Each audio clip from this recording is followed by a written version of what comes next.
Good deal. Whenever you're ready, Coach. Good. All right.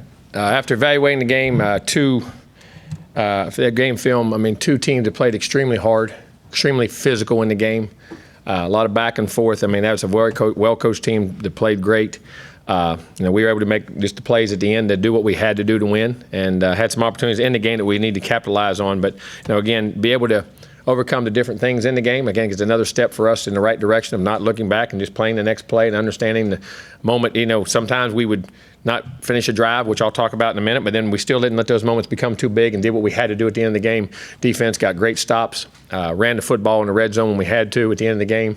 Great offensive line blocking. Travion was awesome. Receivers blocked. Everything was in safe and come out with a victory. So, be able to play a team that was that hot and playing with that much confidence and had beaten some really good football teams in our league. There was already 3-0 in our league. And what they had to do is a very good win for us, and hopefully we can build on that. That's one of the next steps in which we got to take, and then we take the next step this week and go on the road and play a great South Carolina team who's played very well and had a game about as exciting as ours. I think that was pretty crazy and had a lot of different things going in it, so they'll be ready for us. But, as I look at the film, special teams, I think we continue to really grow. Again, I think Braden's kicking the football. It's crazy how well he's kicking it. Being especially when you're in a field position battle with teams that play great defense and making teams go the long field. But the other thing on top of that, his punts are outstanding. But also sometimes you can kick the ball so far you can't cover it. Well, that's not happening. We're still getting the coverage, getting the guys down there in the net punt, tackling guys down there on the other end, and spreading out, doing the fundamental things in which we need to do. Like I say, doing ordinary things well. His kickoffs are outstanding. We're also, when they do come out, which they didn't last week, but when they do, we're getting them inside the 20-yard line. So those things, field position battles, we're doing an outstanding job on our coverage teams, on punt coverage and kickoff coverage. Punt return was huge in the game. Their punter hit the ball excellent. I thought Rashad did a great job of his judgment, when to fair catch, when not to. And had some, we know the big punt return that set up a score. That was huge because that was about a 40-yard punt return that got us back to midfield. It set up a score, which we're getting so much better in that. He's doing a good job making one guy miss. We had the wall set up. But he also made a bunch of 8, 10, 12, 14-yard returns when they hit those long punts that we're not giving up on our end. We're able to get back on the other, and that's huge. When instead of starting at the 10 or 12, you're starting at the 25. That's big when you're calling plays and doing things in the field position battle. So in that regard, I thought he did an outstanding job. Kickoff return, they kicked it out almost every time, so there. Seth, again, hit his extra points. He missed a kick. He hit it well, just hit the upright. We'll just go back and keep going. He's hitting the ball well. He's got to get it right in line and get the timing right, and we'll get our snaps and everything are good. So, want to make them, but I'm very confident in the things he's doing and where he's going. Defensively, thought we played extremely well. Played very hard, played very physical up front. The Matabuke was very disruptive. Kingsley was very disruptive. Mack was very disruptive. Landis was disruptive. Pete, all those guys up front did a great job. Had 6 sacks on the night, which is huge. And then even a lot of pressures. And then the thing we did really well that I thought their quarterback we knew was very dynamic. When he had space to run, we pushed him to the right direction and then tackled him in space. Not a lot of people tackle him in space. Donovan himself, I know Dono had a phenomenal job. He played in that game, was outstanding in the game, had a lot of open field tackles, and as a defense, we tackled very well in space. And what we had to do there, again, was great against the run, knew that, covered well, pressured the quarterback. I did a great job in overtime. We're good on third down, getting them off the field. They never crossed the 50 hardly the whole game, and then in overtime, getting the big sack was critical. And then, of course, it led to the missed field goal. So, the defense, hats off. That's an unbelievable job against a very good team that's done very well. Offensively, got to get better in some areas. We're physical, ran the football when we had to, threw it when we had to. Made some really good plays, good third down conversions, had a lot of critical third down, hit some third and longs, which we improved on. Some different decisions in that. We were good. But we had too many. We had 4 motion penalties before the snap. Different guys that moved before the snap. We had 1 on the 2-yard line. We're 2nd and 2, and we overcome it and scored a touchdown. But self-inflicted wounds there. Had for 1st and 10 on the 18, get a high snap over our head. It cost us. And that's a drive. We missed a field goal. We have a missed blocking on a communication. We'll hand the ball inside and put the ball on the ground. We got it back. Just finishing drives. It just goes back. We're moving the football. Guys are making plays. We got to pass protect a little bit better on some things. We isolated 41 once there, and he got us. So after that, we went back to chipping him and got it back under control. But, taking care and finishing drives, that's it, little things, doing ordinary things. So Travion ran the ball extremely well. Thought he was very physical in the game. Thought Jayshon ran the ball well in the game. When he ran the ball, thought he was outstanding in the game. Got to keep getting him in there, him and Kwame. And then I thought in receiving, Jace, again, Travion had passes. We had him a couple screen passes, caught some balls out of the backfield and empty that he made some nice runs on. Jace did a really nice job in the passing game, finishing off runs and passes down the field. And the receivers had a couple catches. We got to get them a little more involved to be what we need to be. But and I thought 11 played well. He managed the game well. Even his interception was a great. Oh, that's the other thing. We got a slant for a first down. We're moving again about the 30, 35 yard line, 40, whatever it was, and just unfortunate. We just let one go through our hands and not on purpose. And guys, we can't. Hezekiah, we believe, we'll throw it to him again. That's just part of it, and that was just part of the way that game was going. And didn't convert there. But 11 played really well on third down. I thought he did. Down in the red zone, did a good job. Had to fumble at the end, which it just can't happen. It can't put the ball on the ground. The worst, we're punting the ball right there. It can't happen. He knows that. But I thought he managed the game well. Thought he played hard. Thought he ran the ball when he had to run it. Ran the option. Got us in and out of run checks well. And when we had time back there, he threw the ball really well. I mean, we had time most of the time, but just one of those hard-fought games. I thought second half he come out and was very it was a different route that we called 3 or 4 different times, and he hit 3 or 4 different receivers off the same combination of route, which tells me he's really understanding what he's doing, what we're trying to attack. But the big thing is on offense, the consistency to finish drives. Very happy with the way we're moving the ball. Got to finish and got to put points on the board, whether it's making the field goals, getting the 2 and 3 score leads, finishing with touchdowns, the things in which we got to do. So we'll get back to that, and there's plenty of us to get better at, that we need to work at, and especially going to South Carolina. It'll be a very tough game over there. Questions? To the right, Gabe. Yeah, Jimbo, your secondary, it seemed like a lot of those sacks might have been coverage sacks in a lot of ways. In what ways are your guys really covering better than they were earlier? Well, I think two things we did, too. I think we mixed up the zones. I think we had different combinations of zone coverage, which made the quarterback hold the ball. Like I say, sometimes they can cover, and also your looks can also do it. I think they're covering man coverage. You saw Chuck on a couple times batting the ball down the sideline, played well. Renfro, I don't even think had many balls thrown to him. Dono was playing well on the tight ends. They were matching the leverage and understanding what Mike we want. And then I think we mixed the zone coverages and made the guy hold the ball, and then the rush got to him. So I think it was a combination of man, zone, and the different looks we got that helped us get pressure, and then the pressure itself. Down front, Brent, and to the back. Jake. What would you say were the keys to the success of your second half of seasons at Florida State? And are you confident that will happen in your first year at Texas? Well, that's A&M? the plan. I think hopefully by our training and the way we practice, that we're out there in pads and we lift hard during the season along with our time allotments and make sure we allot time for that, how we train in the summers and how we work our off-season conditioning and how we go about it. The object is to be a better team in December than you were in August, September. And that's that's our whole goal in everything we do. And the way we practice, the way we play, and the whole dynamic of the way this organization's set up is to do that. So that's when you want to peak. So we'll find out. We'll see. But I say this, and I say this before, in our GPS and our numbers and our things in practice, we're getting faster.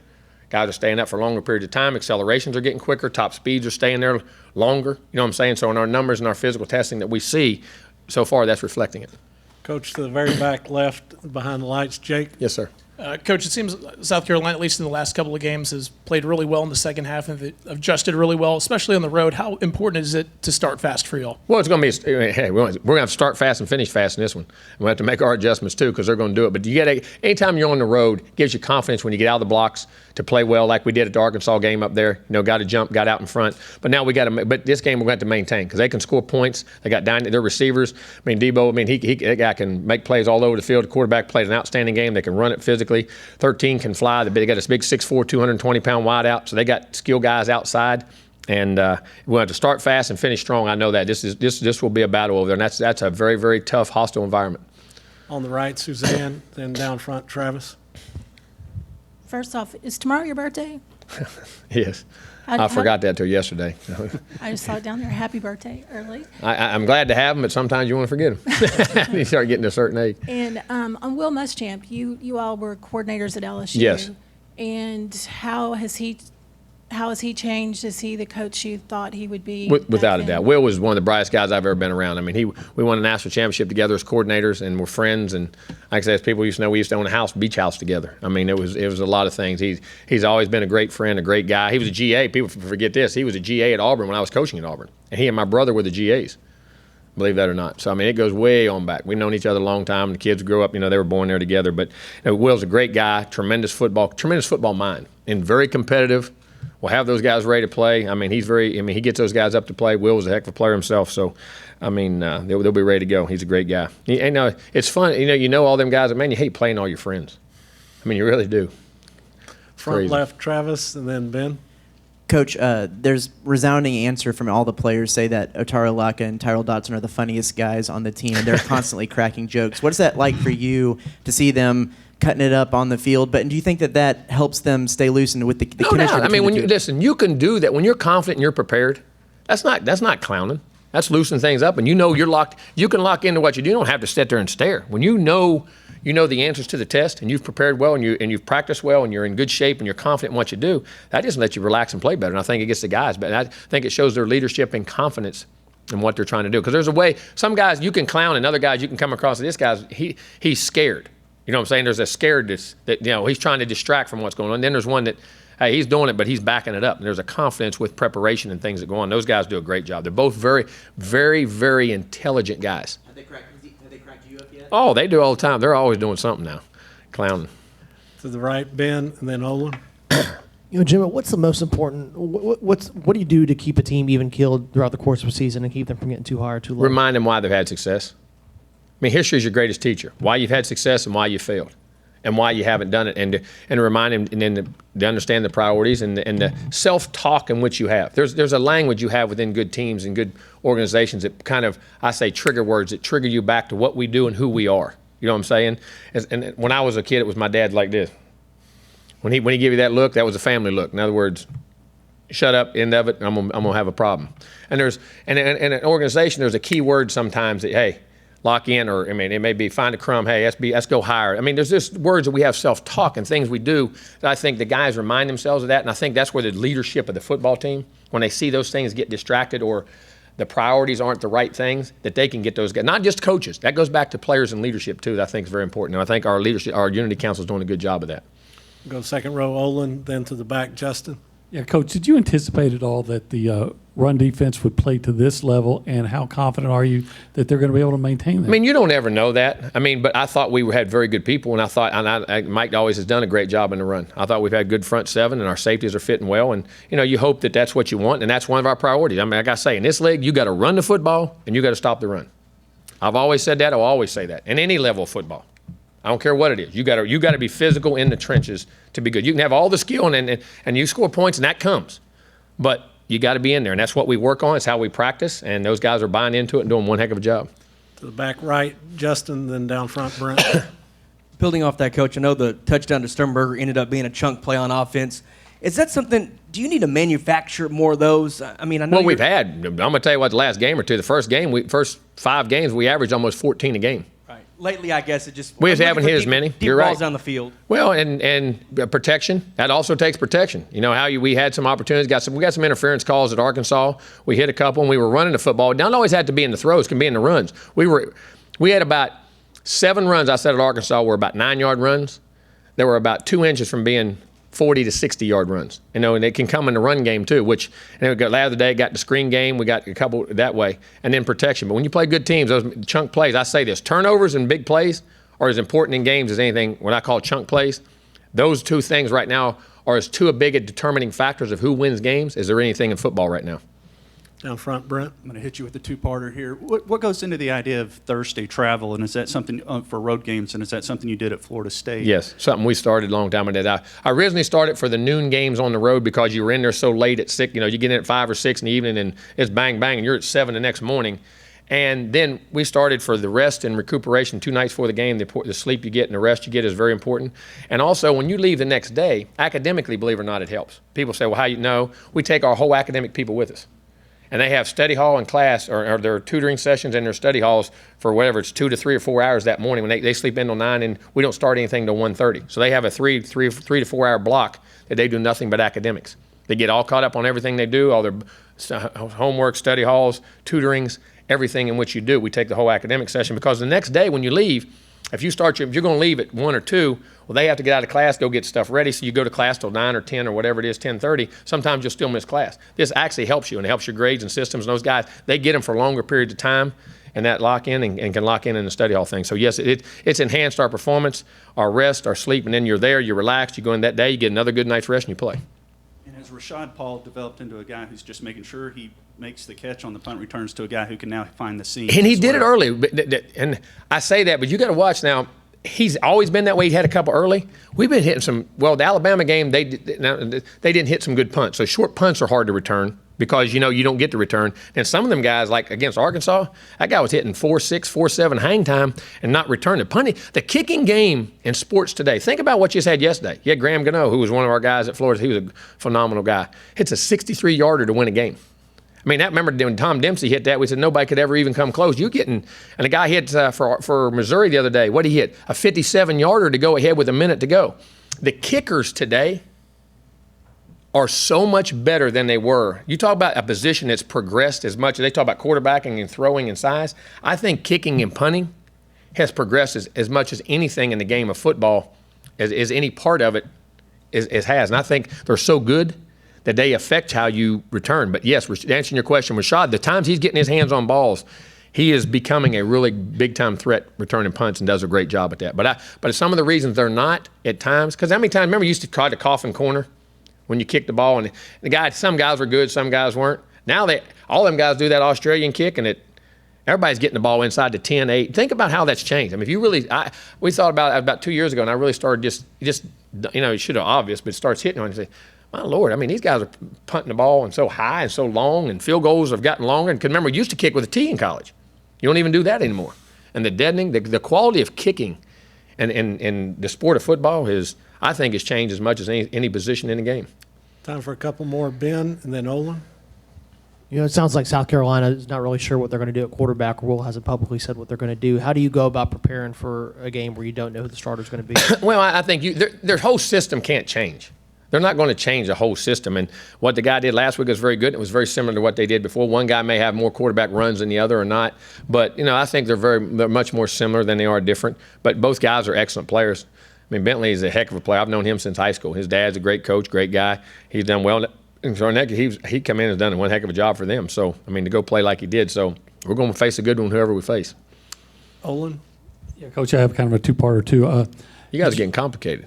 I don't mean to be, but you were just talking about all the kicking and things like that. But you've been around and seen a lot. Do you see anything new out of Braden Mann? Does he do anything that actually surprises you? And then I also wanted you to. Yeah, he's very consistent. Doesn't get bored. Okay. And I say that for a kicker. Kickers are like golfers. I went through it. Remember we had one at Florida State that was the most accurate in the history of NCAA. And he come back one time and he started. And I mean, he went, which was, Arguello. I mean, he was awesome. Missed one kick as a freshman. He comes back for an off season one time and he's kicking and he's missing some. And I know there's a couple little things he did wrong. And I said, well, what's going on? You doing some things there? Well, I did that, but it gives me a little. When I went to that camp, talked to these other kickers, it gives me 5 more yards on my thing. I said, let me ask you something. You made 26 out of 20. Any of them guys ever do that as a freshman? Said no. I said, won't they do what you do? Won't you quit trying to do what they do? And I joked about it, but I'm saying this: kickers are like golfers. So think about you talk about Tiger Woods. How many times he changed his swing? They get bored and they tinker. Well, I'm gonna do this a little bit, and that helps me on that. And that helps me on that. And kickers can get a hair off. And I tell him every day, don't get bored. Don't get bored. In other words, keep doing I don't keep doing exactly what you're doing. Now, that's hard. Believe it or not, it's a lot harder to do than people think because you take it for granted or you really focus. You know what I'm saying? You can over-focus. But he's just relaxing, trusting the process, and hitting the ball and not getting bored. Yeah, it's also, I think, He's very talented. An overlooked part of football. But I just want to ask your thoughts about his kickoffs, especially when you got a guy like Debo Samuel this week. You guys, you don't want to touch the ball. When you can kick it out now. Now, there used to be an advocate and I like this, and I went away from, I was going to have him do it some, and we worked on it some, but he punched so much if he was just a kickoff guy, well, you hang it right at the goal line. And we used to try to hang it at the goal line or at the 1 where they couldn't do that, because when you had great athletes on your kickoff team, and you could tackle guys inside the 20 instead of giving it to them at the 25. But now with the fair catch rule, they can fair catch every one of them, so you might as well make sure they don't touch it. You know what I'm saying? If they don't want to return it. And the ones you think about that we've brought out, most of them we've got inside the 20. Because of his hang time. There used to be a different philosophy, but that fair catch rules changed everything a little bit. You can still do that and make him the choice, but you got to make sure it's a guy you want to touch the ball. And it's great to have Braden that when you say, that guy back there, I don't want to have him any chance to touch the ball. So when you can do that, that's an added bonus for sure. Suzanne, you wrap us up. So Jimbo, you're a voter on this year's USA Today coaches panel? Yes, ma'am. How'd you vote the Aggies this week? And Oh, can you I'll keep give that us- private. What's your general philosophy on how you vote? Like, We try to be conference honest versus with. I whatever? mean, listen, it's not a biased vote. It's what your opinion is and what you truly believe. Now, sometimes you got to gather information because there's different parts of the country and make sure and try to look at the schedules and who they're played and what they've done, and also give feedback. And I've seen them do a tremendous job of getting that information to you to be able to, he's so well respected and who's playing well, what's playing well, and do it as honest as you can. Because listen, this isn't about our team. It's about kids in general. And anytime somebody takes their own team and does it specifically to push them up, now you may have a higher impression of your own team because you know more of it or whatever, but it's about the kids. And it's unfair to the kids that are playing the game and coaching the game. So you try to be as honest as you possibly can to make sure you get the best teams out there and put them in your own opinion. Now, you may be wrong. Some people vary, and that's what opinions are for. But try to do it with as much factual information you can in the integrity of doing it the right way. Thanks, Coach. Thank y'all. Thank y'all. Have a great day.